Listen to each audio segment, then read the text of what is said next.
welcome back to Bonneyville. Welcome back to Transport Fever 2 on PlayStation 5 on my channel. Yes, my channel. Nobody else's. It's just mine. And if you are joining me, it has been statistically proven that clicking the like and subscribe button will make you healthy, wealthy, and have better behaved kids. So why don't you do that and click that like and hit that subscribe?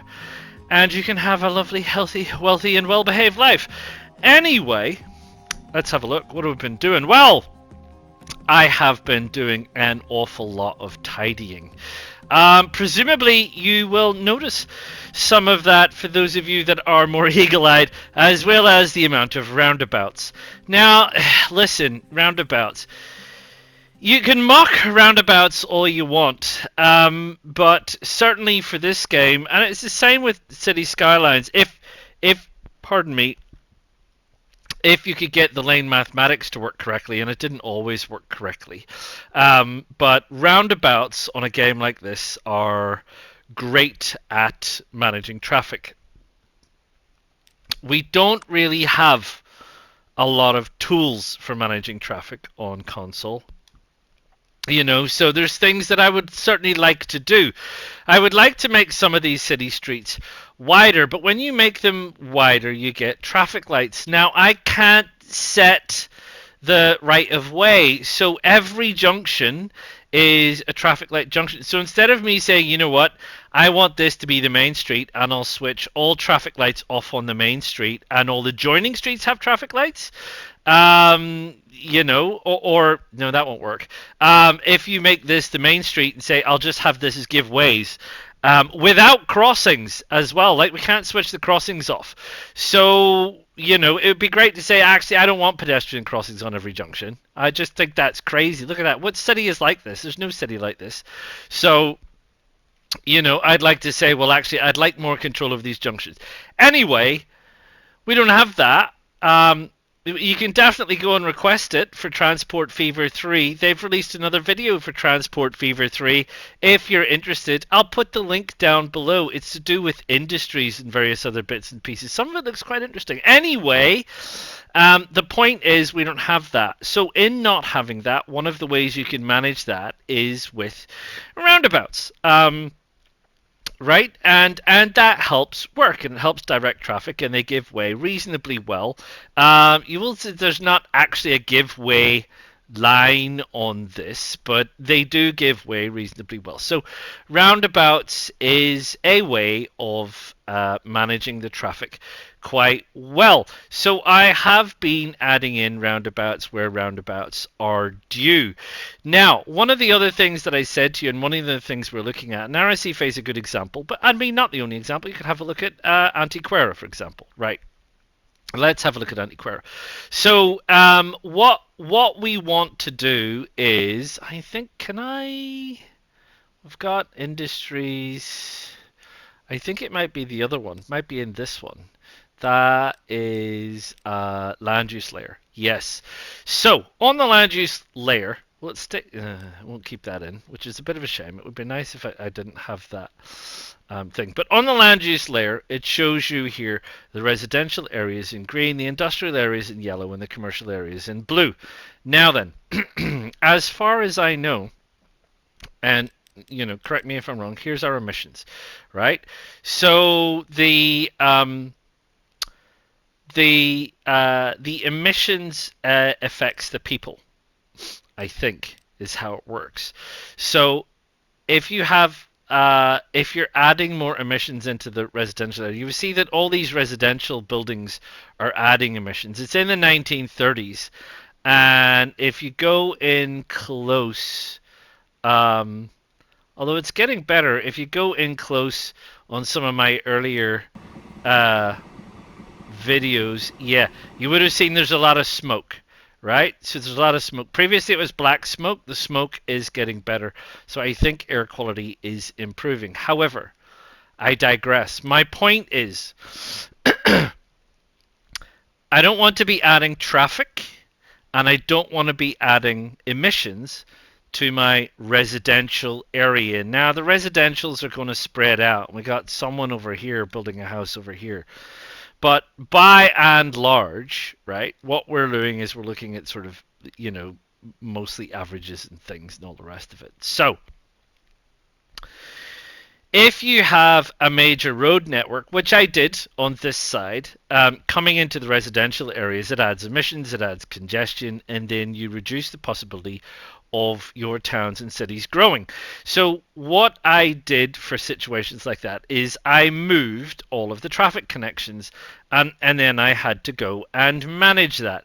So in some ways you end up with slightly convoluted networks where you go, well, it would be better, because Villa de Cans is over there, to have a direct link over here, and it's a straight line. And people, yes, it would, but it's coming into my residential area. So given that I want to avoid that, I have an industrial linkage going here. I'm going to talk about that in a minute. We've got some industrial goods coming in this way, and we've got some industrial goods coming in this way. And I have another linkage which is connecting Rivas, Antequera, and Villa de Cans with the transport network, right? So that's what I've been doing. So having a look at the networks and sort of saying, well, what could I take out and how could I minimize the traffic and congestion in the residential areas? And then you go through and you check your lines and you say to yourself, well, where's all these trucks coming from? Well, they're coming down through the industrial areas and we're keeping them away from the residential. And I did that in the last episode. Now, one of the problems I have here is over here. So I set this system up, as you can see, there's a hub here, and I set this up to this side of Villa de Cans because their residential's on this side, so well out of the way, which is pretty good. So the industrial traffic could come down here, and there's a couple of routes that run through here that connect this and over there and down here and everything else. So I still want it connected. But I also wanted this connected because my hope was that residential traffic and private traffic like Jimena here would take this road. It's a bigger road. It's a wider road. It's I don't think it's a faster road, but anyway, they don't. So I still end up with Nayara here and a whole bunch of other people like Ian traveling through here, and this is still even the old roads. I haven't upgraded these roads, in part because you can't, because you get collisions. It's another issue. It is one of the sad issues with this, is that instead of, widening the road to the left, can't go right, it widens at 50-50, but because this is directly up against the edge of the road, and it can't widen it to the right, it doesn't adjust it, so I can't upgrade it. So then you have to delete the road, redo the road. It's annoying. So they haven't done that. So I don't know. There's things that you just can't do in Transport Fever 2. Is it a problem? Not at the minute. Am I going to worry about it? No. Is it slightly annoying? Yes, but there you go. Where there were unnecessary junctions, I got rid of unnecessary junctions with either bridges or various other bits and pieces. Where there were unnecessary roads, I got rid of unnecessary roads. Where I could separate out industrial traffic completely, I did so. Where I could widen and improve the long distance roads, I did so. I deleted the whole road around the outside here, etc., to Ubeda, and so on. I did add in a cross-country connection across the top of the map. It is very long. I haven't put a bus network in here, and I haven't seen anybody on this road yet. So I don't think there is anybody on this road. But it snakes through here. It ducks under this hill. It ducks under this train station. And it comes out. It comes over this rail. I need to change that bridge.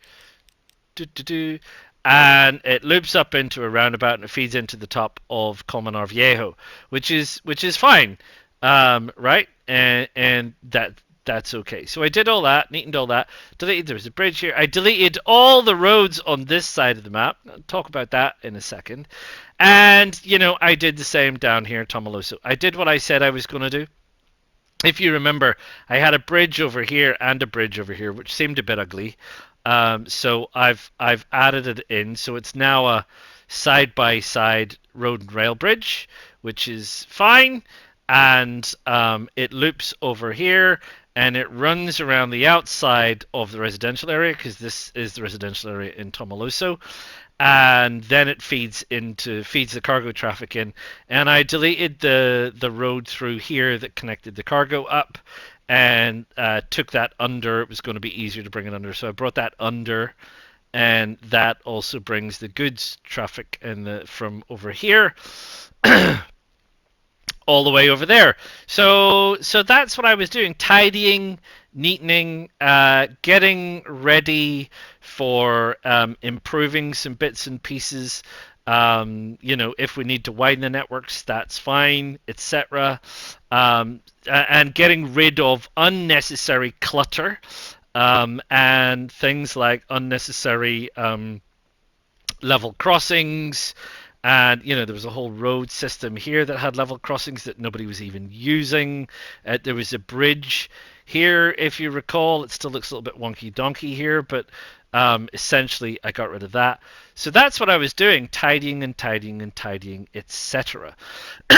with the hope of kind of improving our network, because it's 1937 now, and some things are improving. So I wanted to have a look at that, because there are some things that are improving. Now there's my transport depot. If we have a look at the transport depot down at the bottom, we have some new vehicles, and these vehicles go faster and carry more. So, as I'm sure you're aware by now, because you are canny people, the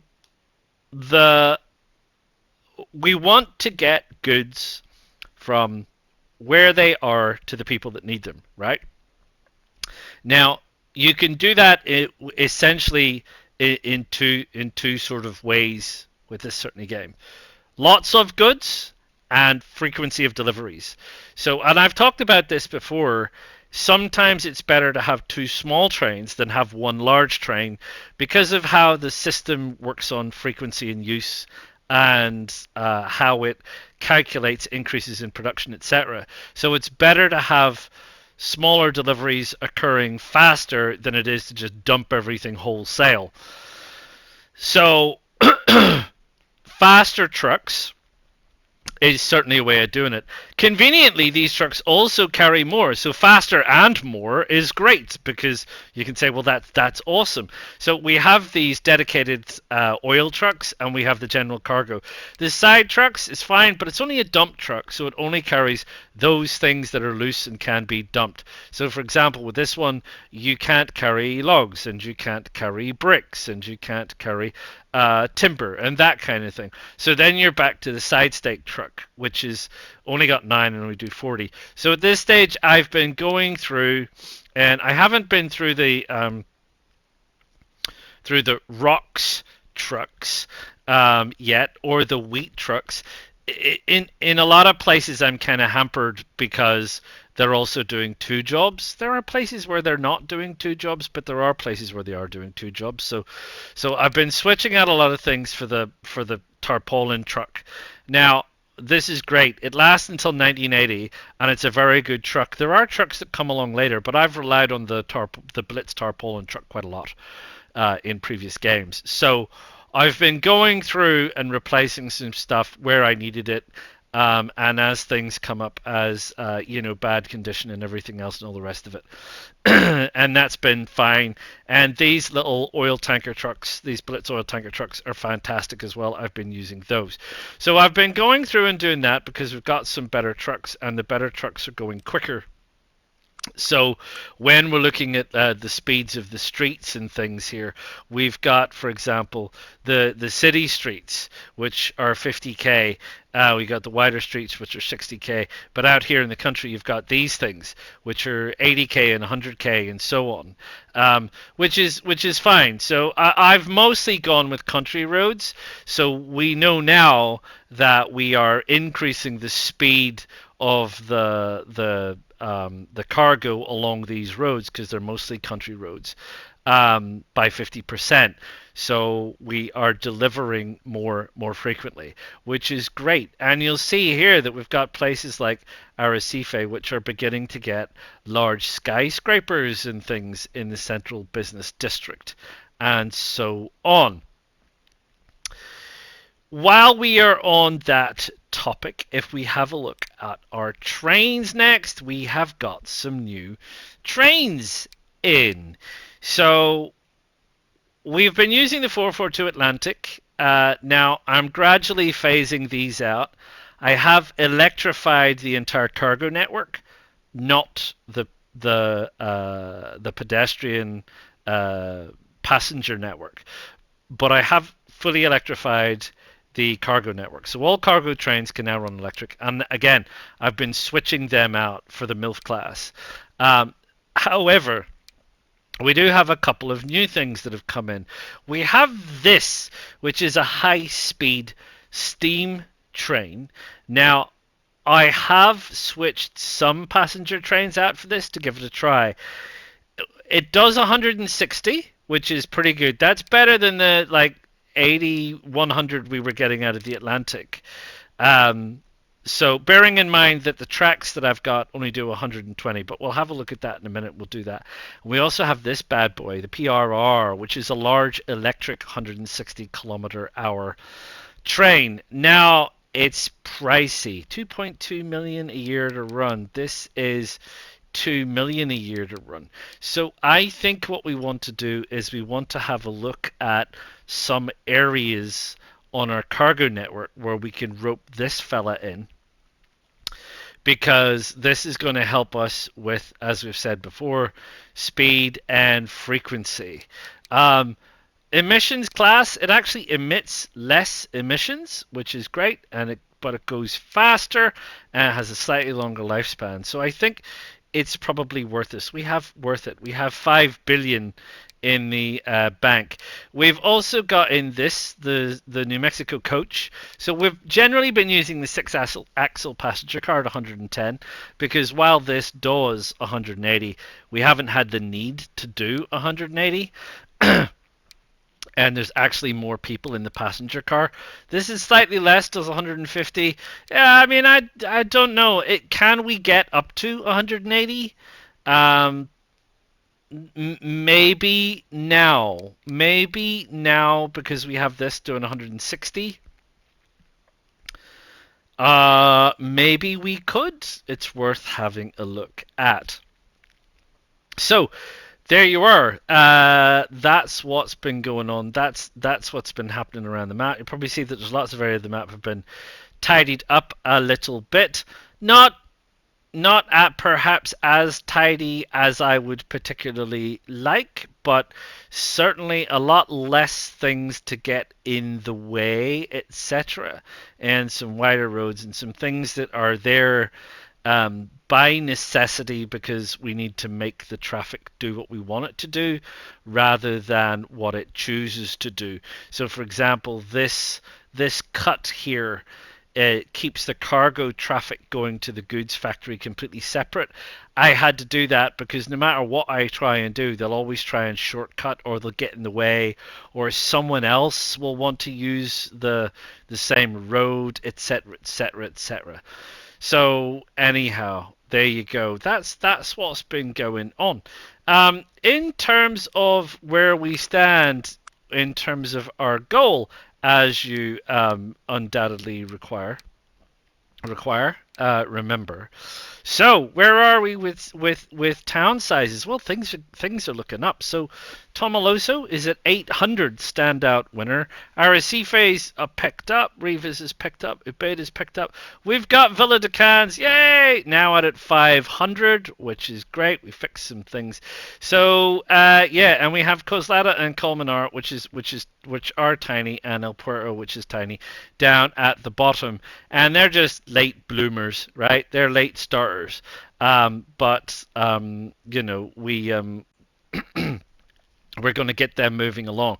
The main thing is the growth. Over there on the far right is the growth. All of the growths are really fantastically in the 200s. So we're well past the 200% growths here. We've trimmed things up.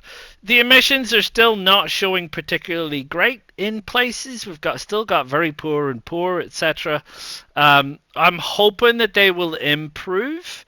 But we're relying on other things in terms of achieving that growth. So I wouldn't be surprised if it's not too long before Arrecife overtakes Tomaloso, to be fair, or in fact Riva's 290%. We got Antequera as well. So we've got some good stuff happening and some good growth happening. And that's all just hunky-dory. Shall we turn all the layers on just to freak everybody out? So there you go. So this is what the place looks like. So that's all great, and that's all well and good. There are a couple of things that I would still like to do that I am thinking about. So we have Colmenar up here, and it's a small one. And Villa de Cans is a long way away, and so is Tomaloso. Part of the reason I put this roundabout out here, and not just a junction, is because I think it would be worthwhile getting a connection to Colmenar Viejo. Now, I don't fully know how I'm going to do that, to be honest. This is the residential area on this side, and this is the industrial area. So I'd like any connection to be on this side. We could go up the mesa, which is fine. Cars don't mind so much. So you can go up the mesa, but we're gonna have to come over the river at some point. Now, we could try and come across this bridge as well. It's a bit of a problem because obviously I'm coming down, so I would have to go over the rail and then come on this side, or go over the rail and then come on that side. I don't need this here, this thing. I could delete the depot and I could come over at the train station, loop over here, and then run up the coast, which, have a coast road next to the railroad. And then there used to be roads under here. I haven't changed anything yet because this is part of what I'm thinking about. But there used to be roads under here, so I could run a road back under here and connect it up. And then we could have a coast road, which would be nice, connecting us to Tomaloso, which would be fine. If we did that and we came over here, we could also run a bridge over and have something connecting over here. There's an issue with this because I've got, as you said, I got Villa de Cans growing. Villa de Cans has got some lovely tower blocks coming in, and it's growing well, etc., etc. So I've moved the cargo out. There's a cargo hub on this side and a cargo hub on that side. I've moved the cargo out, and I'm now collecting cargo over here. This is the residential area. So if I bring traffic out this side, there's a whole load of cargo and trains to deal with. I'd have to take it from this one, and I'd have to bring it out here, and then we'd have to go. I could drop that road under, so this would be a bridge.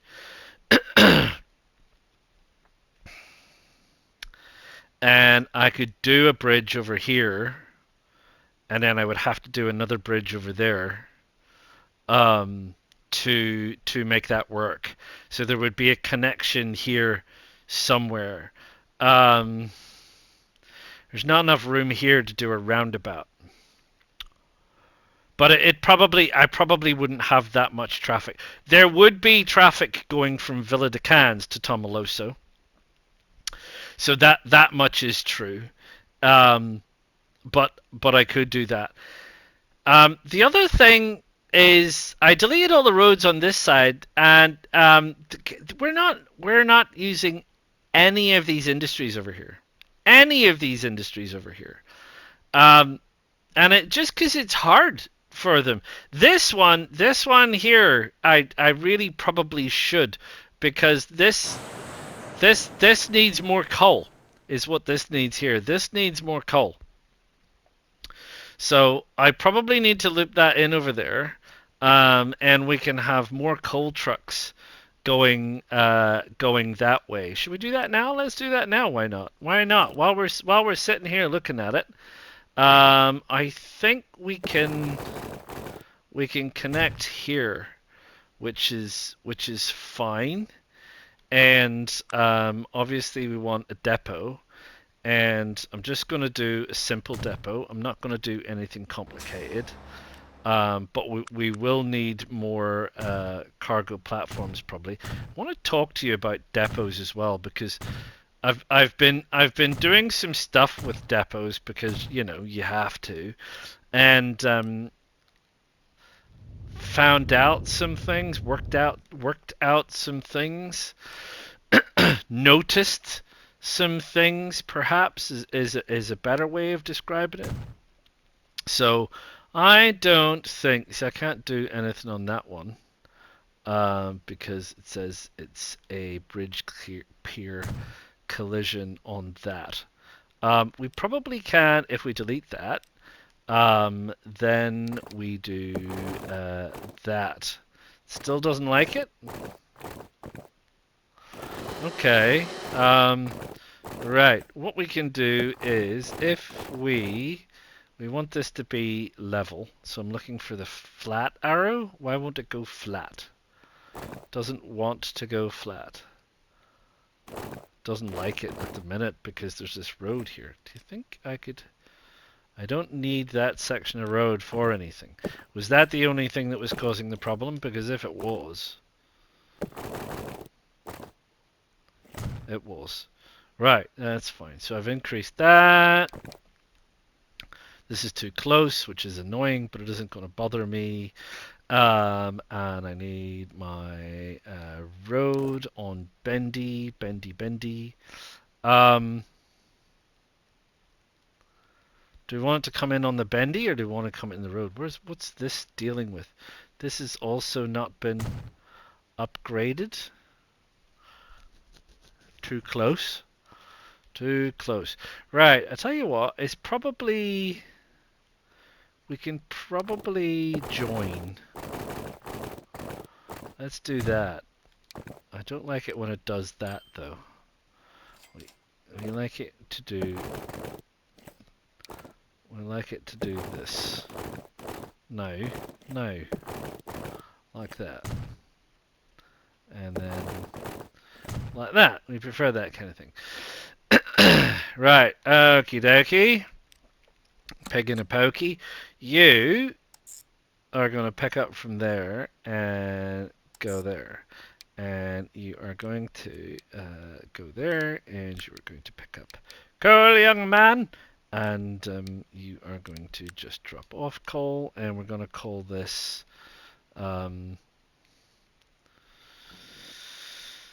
Kozlada coal trucks 2. Right, is that actually connected? It is actually connected. Right, well, let's make it easy on ourselves by putting a depot there. Right, and we got the tip truck. Remember, tip truck works for coal. I'm not going to do 6.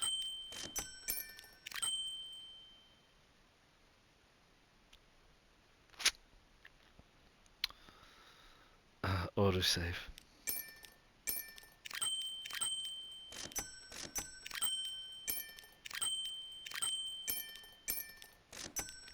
That should be 24? Yes, look at that. I figured out that what I'd like here is select all button. I don't have a select all button. At least I've not found one. If you found one, do let me know. because select all would be so handy. We haven't seen much in the way of interface and things yet for Transport Fever 2. So anyway, so they'll get underway. They'll cause a little bit of congestion with themselves while they get themselves sorted. But that will help make use of that coal at least. You see, we got oil over here. I did talk about this unrefined oil, so we'd have to find somewhere to refine it. It's miles away. I don't really see the point of that. We have more wheat over here, but this is our only food factory, and he seems to be doing fine-ish. I mean, that said, I mean, we got an issue with shipment. Because he's not shipping to as many places as he could be shipping. He doesn't recognize that because, I mean, potentially we could be, but anyway.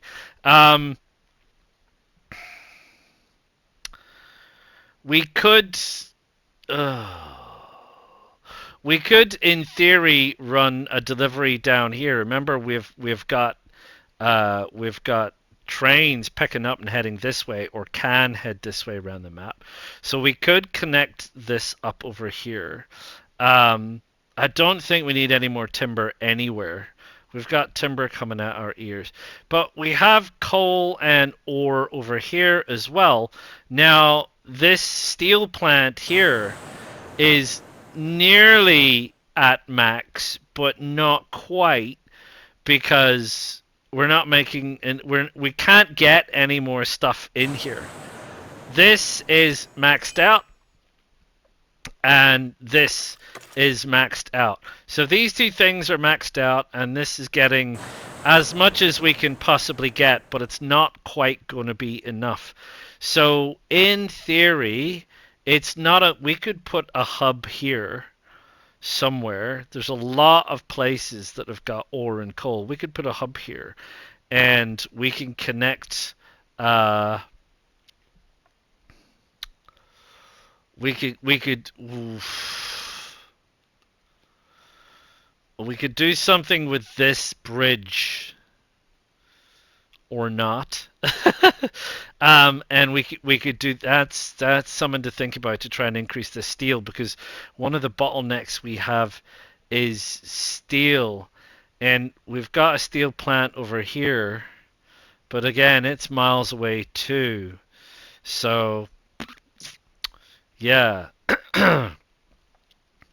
Yeah.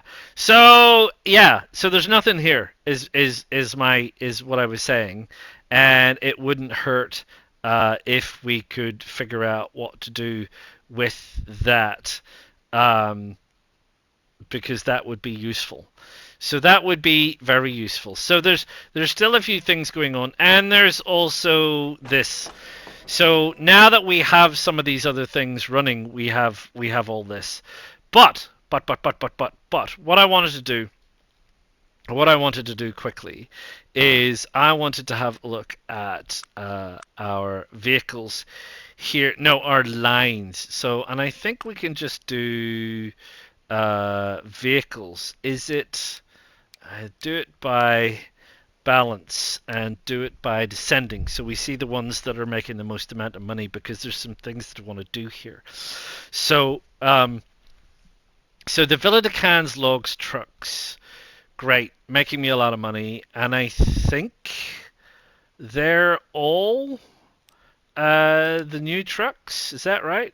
They're all wait, these aren't the new trucks, are they? These are the old trucks. So are they? These are the... No, they are. They are the new trucks. So they're all the new trucks. So that's great. That might be why. Tomaloso wheat trucks. Now then, the Tomaloso wheat trucks. What are they doing? They are just doing wheat. They're just doing wheat, and they're dropping off wheat, and they're not doing anything else. So the Tomaloso wheat trucks. Now, again, oh my word. It would be nice if we had a bulk selection option, because we don't. But anyway, what we want to do is, that's the wheat truck, so that's a tipper truck, so we can use these. So that's fine. We'll sort them out. Villa de Cans log trucks. There's a bit of a mishmash of things here. There are a bunch of trucks, and some of them are in very bad condition. So I think we need just the ones that are in very bad condition, because I think some of them have been replaced. And the problem is when I go quickly, I can go quickly, but it seems to miss things. Oh no, it's still got the little blue ones. We don't want those either. We don't want the little blue ones.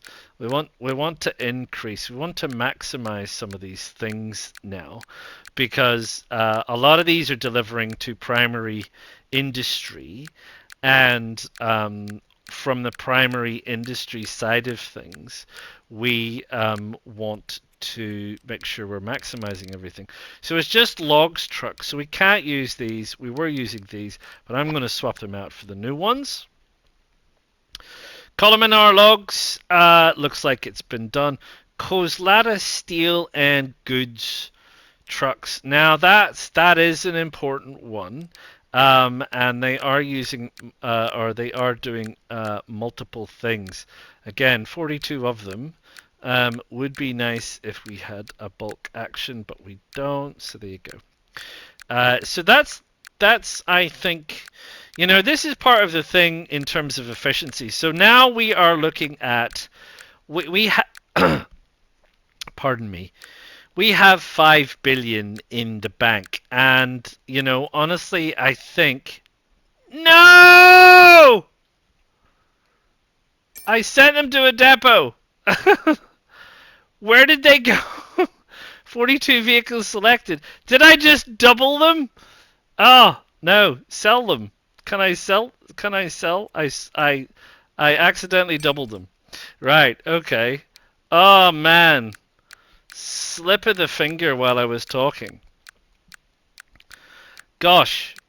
Right. That totally threw me. What was I saying? What was I about to say? I thought for a minute there I'd sent them all to a depot. I was like, no. What do I want to do with these? I want to do that. But other than that, what was I talking about? Efficiencies. That's what we're trying to do. So we've been through logs and timber trucks. What do these guys do? These are picking up logs and timber, right? All right. And some of them are in very bad condition. Because these are primary, a lot of these are primary production. As you can see, the primary production still makes you a heap load of money. We want to move stuff around, so then we can look at trains. I'm going to have a look at the trains in a second. Because, like I said, we obviously have these new things that have come through, and what does that mean for us? So you see, I've already done some of the oil trucks, which is great. The Coslada coal trucks. So that is just the Coslada coal trucks. So we can swap those out for the tipper trucks. So yeah, we've got good growth, and the cities are getting 80-90% of what they need, especially in some cases 100% in terms of the minor needs, but in terms of the major needs, not always. This is coal trucks. One of the things that I did see on the recent update from Transport Fever 3 is they're talking about cities, talking about city needs. Up to 12 different types of product. 12 different types. I mean, trying to manage 4 and multiple supply chains. So the example I used was books. So if you want books, you need paper. How do you get, so you need to get paper to the book factory. Well, how do you get paper? You need to get it, from wood, and so there's probably a paper mill. So there's multiple interconnected chains of cargo. Wheat trucks. I think these wheat trucks drop off food as well. Yeah, they do. So these also in very bad condition. It's just surprising that these ones are making so much money given they're in so bad condition. So yeah, so Transport Fever 3 is going to be very challenging in terms of production chains. But they've also highlighted that instead of like what we're currently using, which is cargo hubs, transport hubs, etc., there will be warehouses. So you will be able to move products to warehouses because you will have multiple chains.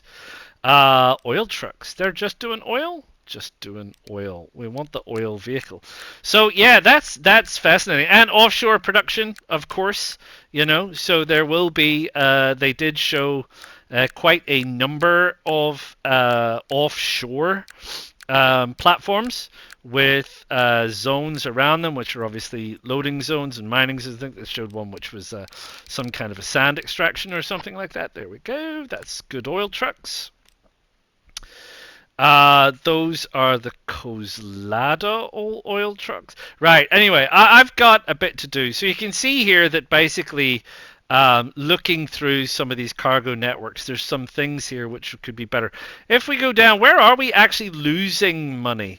That's new, but there are a lot of them. Seems to be less. So again, we'll be going through this. This Tomolosa goods trucks, maybe too many. Riva's goods trucks don't seem to be shipping anything. That's weird. Plenty oil and fuel trucks. I've just put those in. Probably might take a while. So there's a few things here, but when we say not making money, nobody's losing money in the millions. There's a few things, but they come and go. Let's sort it by trains and see what we got here. Because this is the stuff I wanted to have a look at. So, Colmenar Villa de Cannes freight makes me 14 million at a time. Oof. Now, it does that because I got a lot of trucks. This one's in very bad condition. 2 and 27. So, as you remember, I did a bit of balancing out on this one to move some of the other product, which is fine. I haven't been back to really check on it, but my assumption is it's working fine. So 2 and 27, 348 capacity. So what we're going to do is we're going to delete everything because it's very bad. So it's been a while. So it's very bad condition. But we are going to use the new electric train, which is this bad boy. And 2 and 27, as I said, what are they, 348 or something? So there you go. That's that. But all of these others, while they're in good condition, I think warrant this thing anyway. Because these make me an ample amount of money to be able to afford it. And it's also been a bit of a problem, this line, in that they seem to be holding up everything else. So trying to get this line cleared out has been a bit of a thing. Colmenar coal. Yes, Colmenar coal makes me a lot of money, but it's a very short line, and I don't really think I'm going to get the benefit from it. Colmenar timber, again, not a very long line. Probably not going to be the kind of thing that I get a lot of benefit from, so I'm not going to bother with that.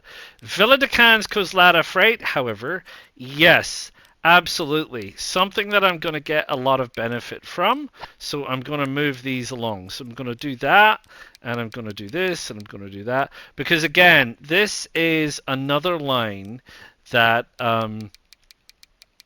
that I really want to get cleared, as it were. The Coslada line, everything going over that bridge, really, Tomoloso and Coslada, is a bit of a problem. So Colmenar, we really want that steel, right? We really want that steel to come down, and that's why I was looking at the steel production version. But we really want the tools and the machines to go back, so that's fine. That's also fine. Antequera Villa de Cans freight. Oh, Antequera is not a million miles away. Um,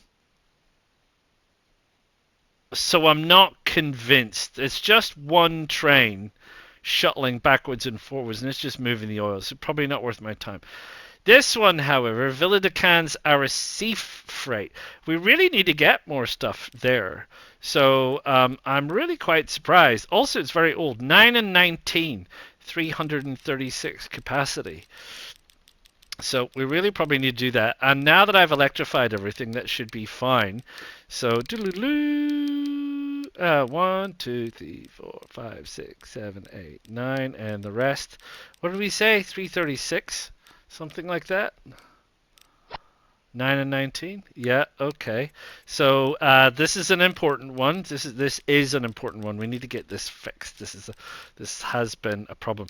You can see now, look at the money, 158 million. What are you spending money on? Lots and lots of stuff. Right. Alright, take this out to 336. Alright, there we go. That looks good. Hey. So that's what I have to do, is I have to go through and have a look at that. And I guess there's a risk. You could argue, and we might just say maybe full speed is a bit much.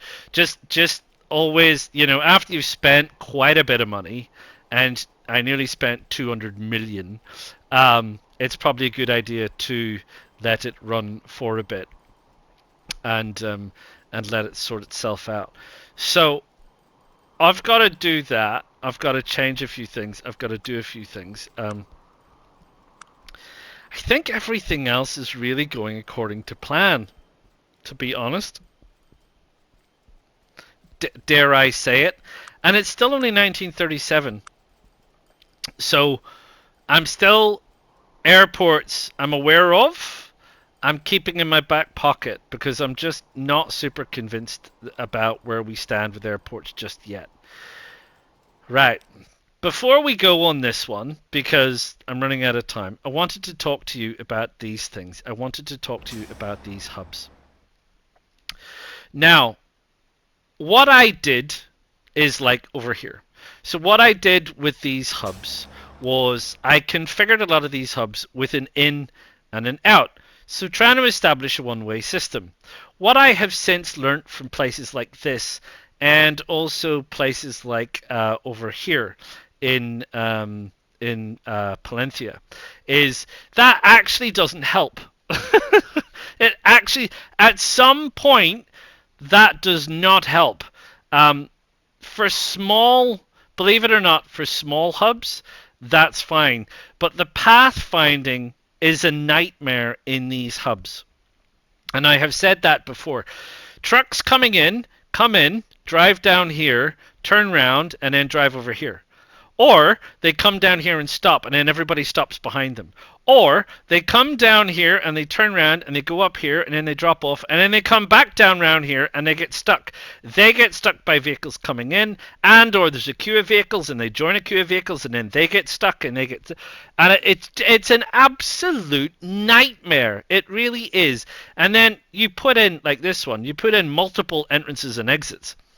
They don't know how to pick the right one. You have to then manually do all kinds of waypoints. And it doesn't matter because this guy comes up here and he gets stuck and then he blocks everyone else trying to get past him because this is only one lane wide. They're a nightmare. I've actually found out that the simplest thing to do with these is keep it simple and have dual entrance and exit entrances, entrance and exit entrances, yeah, and then manage the traffic around it with roads. So you can see here I've got different roads set up, and then out here I've got waypoints, and just do that instead. And don't let too many people get too close to the hub. This could actually probably be better. I don't really need this road, for example, and I don't need this here. So when you clear that up, you clear up the traffic because there's no stop. Every time there's a junction, they slow down or stop, or they get in each other's way. So if you're managing these hubs, sometimes the simplest thing to do is, and keep it here. Keep it on this side. On the big bit is just have the omnidirectional or the bidirectional entrance and exits, and just keep it simple. By all means, have multiple platforms. Multiple platforms make sense. And always have a think about where your busiest platforms are. You don't necessarily want your busiest platforms to be the two platforms that are here. If you've got a really busy platform, move it. Move it somewhere else, because then the traffic comes in and it takes time, and then you've got the other traffic. You don't block this place up. If you have this place busy and you have all these trucks queuing up here, it causes you just a massive amount of headache. It really, really does. So that's what I have done, and that's what I have been doing, and that, my dear friends, is the end of this episode.